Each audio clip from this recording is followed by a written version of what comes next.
Did Liverpool deserve to win the Premier League? How sweet does this title feel for Liverpool fans? Is Mohamed Salah more interested in breaking records than the team? And what does to be short of something mean? Hello, everyone. This is Zdenek speaking, and you are tuned in to the Footglish podcast. That's right, the podcast about football for all English learners around the world.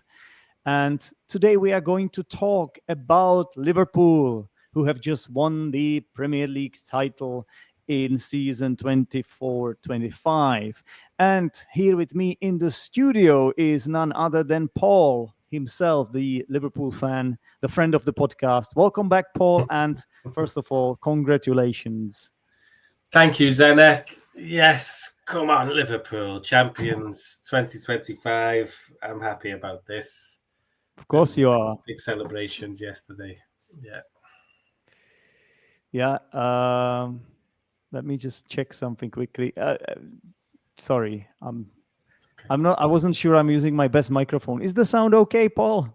It seems okay. Yeah. Okay, great. My Because microphone, obviously, for such an important and iconic moment, I don't want to have a bad sound. So, yes, Paul, this is fantastic. You beat Spurs, Tottenham, which is nice. And I guess for that, I think the title is in the right hands. You beat Arsenal's biggest rival. So, of course, we were hoping that we could challenge for it and we could keep up with you. But we honestly, I think it was obvious in winter who was going to win the title. Don't you think? Not really. I never felt like that, and maybe other people did. But as a Liverpool supporter, we've been hurt in the past, and I think you're quite critical of your own team sometimes. So I could see that Arsenal were playing well, so I wasn't 100% sure until recently, really. But there must have been a point when you were like, well, this is so close. It's only. Well, you don't expect Arsenal to drop so many points. I think it's Arsenal who've made it more comfortable than it should be, because that is I true. think when we last spoke, I thought, no, I'm not that confident. I think we had a bit of a lead, but we've been stretching the lead without really playing so well. Yeah, Arsenal have been dropping points like 24/7, pretty much, like mostly draws, occasionally a defeat. Yeah. And that's not good enough if you're challenging for the title. So, yeah, like I said, the title is in the right hands, well deserved. And I think it must feel a little bit better than that COVID season one, don't you think? People can celebrate. I think for the players, like Salah was saying, it feels better. But for me, that was a big monkey off our back. So it was 30 years until we had won it. That one was a big release, and it was much closer. I understand.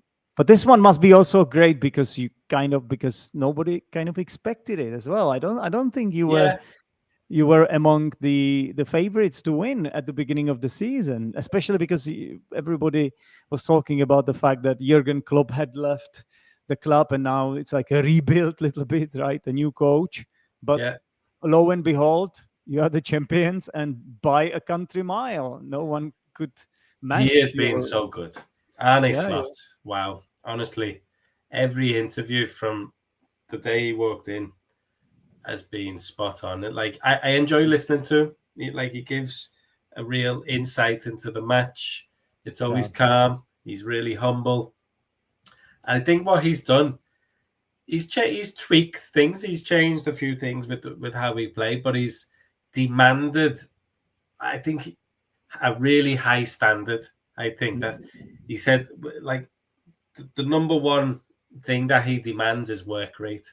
He demands every player to have maximum work rate and also to win their duels. So in the midfield three, he demands that those midfielders win their duels. And you've seen with Gravenberch and McAllister and even Szoboszlai, they've won the majority. Obviously, if you have results like that, it's easy to trust your manager, trust the process, follow the manager that is going to bring you the title. Now it's such a.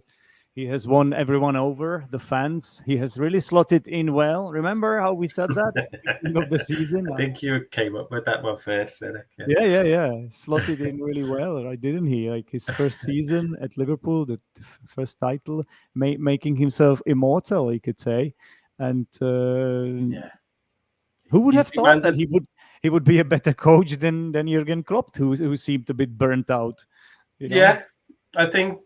Yeah, he's proven to be a good. But it was Jurgen himself who decided to step away from the job. It wasn't like he was still doing well in the job, but maybe he recognized something in himself that he couldn't commit as much. And he got it right. He got it right. Yeah. Spot on. Yeah. Do you think he's celebrating? This? I haven't seen a video actually, but I'm sure he is. I think he could.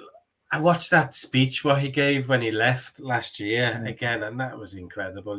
Heartbreaking, wasn't it? Yeah, just how like he was sad at leaving, but how magnanimous he was in how to welcome the new coach. It was incredible. And new coach's response was when you won the title, or after you won the title, didn't he encourage the fans to sing Jurgen Klopp? What was the song? La la la. Jurgen Klopp. Yeah, which again shows the humility of Slot and how smooth the transition has been. Yeah, fantastic.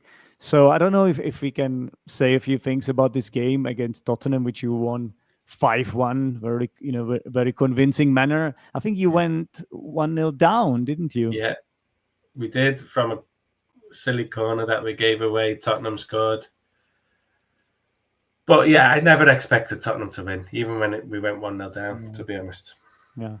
Well, you only needed a point as well, didn't you? And also, yeah. We only needed a point from the remaining 5 matches. It was like Slavia Prague. It was exactly the same. Really? Yeah. And they also did it. They won 5-0 their game. So it's like being like 2 meters away from the hole in golf and having 5 chances to pot it. It's like you have 5 match balls, and you are also the better player in that tennis game. So honestly, this was must have been a perfect night for you. It was the perfect scenario for the team and the fans. I don't go to the stadium, don't I? But I know, and I'm not in the city anymore. So my mum is in the city. She went to like the city centre, and she's 73. She still. Did she call you? Did she video call you to show you? No, she never actually. I was thinking about, should I go to the city, but I have responsibilities here. Yeah. I think I will for the parade. So in a couple of weeks there will be a parade because they don't have the trophy yet. The victory parade. So it's a trophy which gets passed from the previous champion. So City have to give it to you, or what's the deal there? I think so. They have to return it, right? Get to keep, but the trophy gets passed, yeah. So this year, Paul, was such a weird one, wasn't it? Like Manchester City, they completely fell off. And you have like the likes of Tottenham, United, like the worst seasons in the worst season in years, right? Yeah. And then obviously Arsenal were trying, but not really stood a chance in the second half. I thought in the second half of the season, you just completely dominated the league. Yeah. And just like you dominated this game against Spurs, going back to that, I guess we could mention that goal that McAllister scored. That was a beauty, wasn't it? Oh, yeah. I love McAllister. He is a little beauty. But it was a great goal. Yeah, it was a wow goal. It made you say, wow. Yeah. What an incredible footballer he has been for Liverpool. Yeah, I think we have improved. So you mentioned how it's been a strange season. I think Liverpool have improved from last season. I feel like the midfield is operating much better. The defense is operating well. The forwards operating similar, I suppose, to last year. The forwards and defenders. It's the midfield what's much better with Gravenberch at the base, McAllister, Szoboszlai, Jones coming in sometimes. I think it's the midfield what's been the difference for Liverpool. So we have improved slightly. But you mentioned Manchester City, who've had injury problems, and Arsenal. Both of these teams have had injury problems, which you don't expect them to have next year. You think about Manchester City, Haaland, Rodri, the Ballon d'Or winner, Rodri, has hardly played for them. It happened when he started complaining about the fact that they play way too many games and that it leads to injuries. And then it happened. It happened like the next game or something. It was against Arsenal, wasn't it? Actually, something like that. Yeah. So, yeah, you're right that injuries play the part in this. But to be honest, still, like these teams should do much better. And I agree, though. Yeah, I do think Manchester City. Yeah, okay. It's been difficult. It's been a lot of forward players for Arsenal. I think defensively, have you been injured that much? You've lost a few fullbacks, but you've got enough defenders to cover that. Your midfielders have Odegaard's been out for a couple of months, hasn't he? I feel like I agree with you. I think that Arsenal should have enough firepower, as they say. Yeah. Yeah. So, I mean, it looks like we've lost Paul for a second. Hopefully, he is coming back. But just to remind everyone, we are talking to my friend Paul, a massive Liverpool fan, a huge fan of this great club that has just won the Premier League title, and 5 games to go, which is a nice thing to do because now they can just have fun in the remaining games.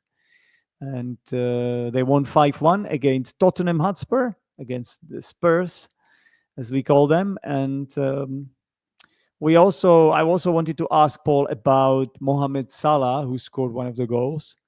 And he seemed very happy about that. Every time he scores, he feels happy about that. So I will ask Paul when he comes back, because we are recording this interview online, as I do the vast majority of the Footglish podcast interviews.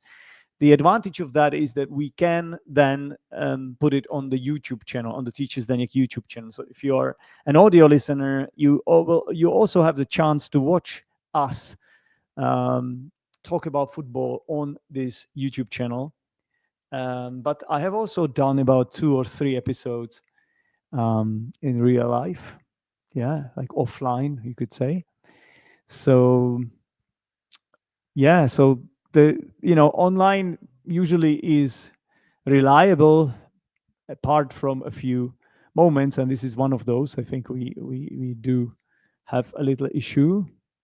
There's no Paul, no guest, so I have to be here by myself and improvise, which is all right. Well, I could also remind you to support the Footglish podcast. Give the video on the YouTube channel a like. You can write a review on Apple Podcasts about the show. Give it 5 stars and write what you think. Recommend it to some potential viewers, English learners, who would like to improve their English through football. And it looks like Paul is back. Welcome back, Paul. Hey, sorry. No worries. This is exactly how Arsenal have been playing their season, on and off. But it's good that we have you back on now. So I wanted to ask you about Mohamed Salah, Paul, and this is what I promised to the listeners that I would do. So he scored his goal as well. He seemed very happy about that. He did. He wants personal records, Mohamed Salah. And I think Thierry Henry has the record for most goal contributions, goals and assists, which I think he is 2 short of at the moment. Yeah. So I think he's desperate for that.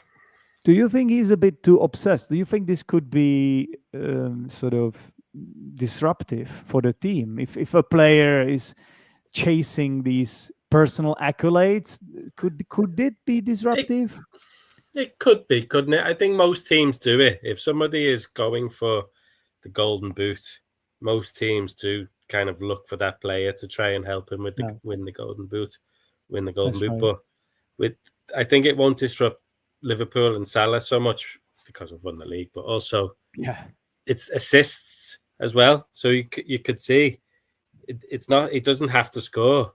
He just needs to assist or score. So you could see yesterday he was desperate to assist. Yeah. So that can only be a good thing. Yeah, absolutely.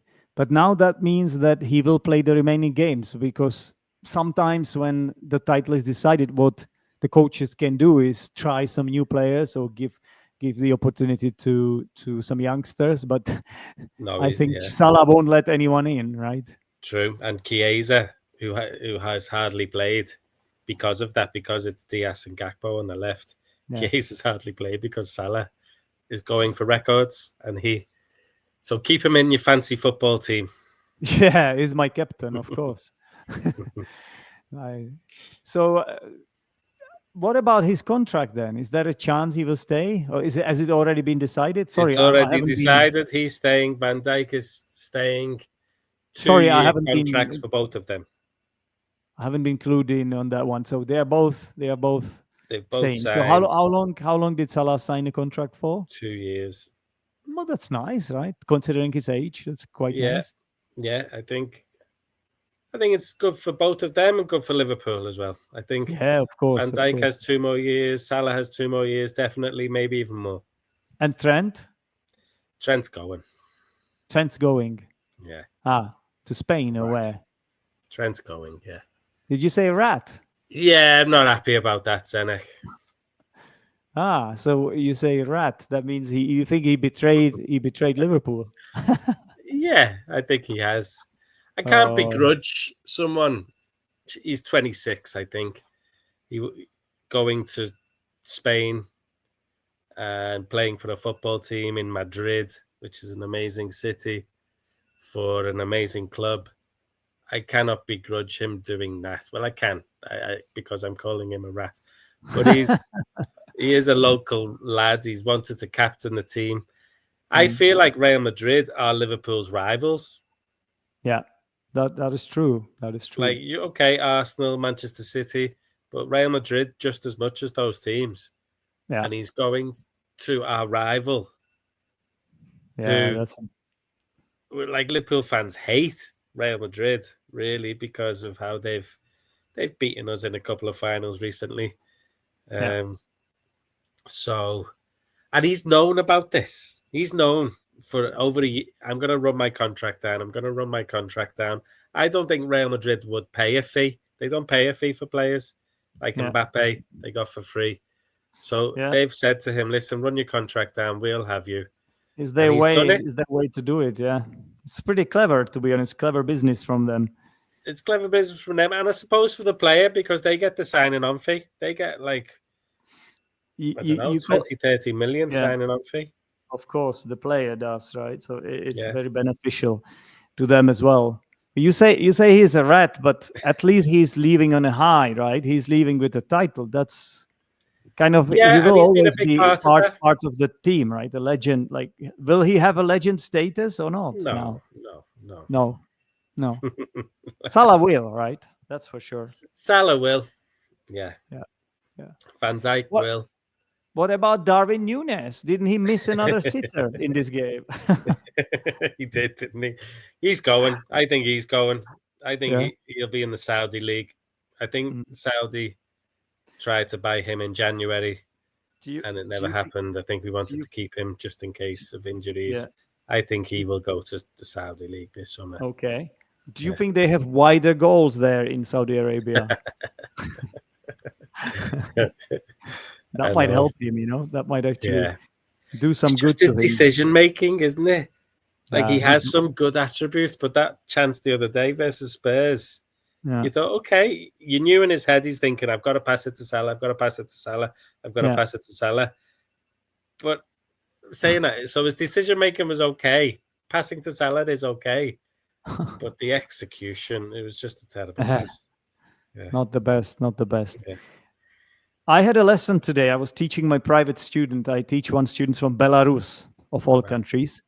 And he mentioned something to me that I didn't know about. Apparently, there was a funny moment in the post-match when the players were celebrating on the pitch. Yeah. He told me that David Núñez Darwin Nunez and Mohamed Salah had some sort of a situation where Mohamed said something to Nunez, and it made Nunez go crazy and run across the whole pitch, and then everyone was speculating like what it must have been, and there is a theory that says that he reminded him of his bad scoring tally. But do you know anything about this, or has it happened, or did my student make it up? Paul. Okay. I think we have lost Paul in the worst possible moment, because this was the most important question of this podcast, quite possibly. I don't know. It probably wasn't. But you know what? I'm going to ask Paul off air and tell you in the language corner. How about that? Is that a good deal? All right, let's do it like that. Welcome back to the language corner. In this part of the show, as always, I'm going to be teaching you something because I'm an English teacher, so I might as well do my job. Let's discuss the phrase to be short of something. I was talking to Paul about Mohamed Salah, and Paul mentioned that Mohamed Salah had been chasing records. And the specific phrase he said is that he is short of 2 assists. And that means he's missing 2 assists to break a record or to reach some kind of objective, right? So I think he's short of 2 assists to equal, was it?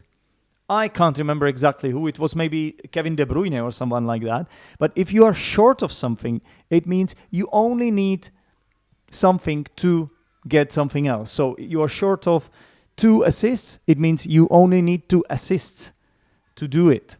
Yeah. The phrase "short of" means like you don't have enough of something, right? So I'm short of money means I don't have enough money, or I don't have money. I'm short of patience means I don't have any patience. So of course you can also be short of ideas. If you're short of ideas, then you don't know what to talk about. You don't know which topics to address or to explore. Maybe sometimes it happens on this podcast. Maybe I'm short of questions. I don't know what questions to ask. I don't think that happens that often, but it could happen, right? Nobody is perfect. We are only human beings. We are not robots.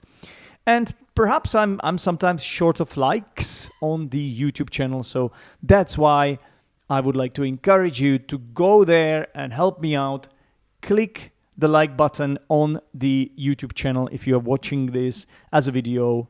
And I think that's it for today. Thank you very much for listening and for being faithful to the Footglish podcast. And I'll speak to you soon. Not yet. Too soon, Zdenek, too soon. Remember, there was a moment in the middle of it was actually at the very end of the interview when Paul unfortunately disconnected. It was actually the second time in the interview. And I was asking him a question. I was telling him about what my private student had described to me after the game against Liverpool. Apparently, Mohamed Salah upset Darwin Nunez, who reacted in a crazy way, started running after Salah, chasing him. But Salah is a great sprinter, so I think he couldn't catch up. But I wanted to ask Paul about more details about that, but unfortunately Paul doesn't know, because I did ask him after the interview ended, and he said I haven't heard about it. So I did see the video, however, and I can prove that this is not fake news. Okay, so that's definitely everything for today's episode of the Footglish podcast. Thank you very much for listening or watching, if this is YouTube, and I'll speak to you soon. Take care, everyone. Bye-bye.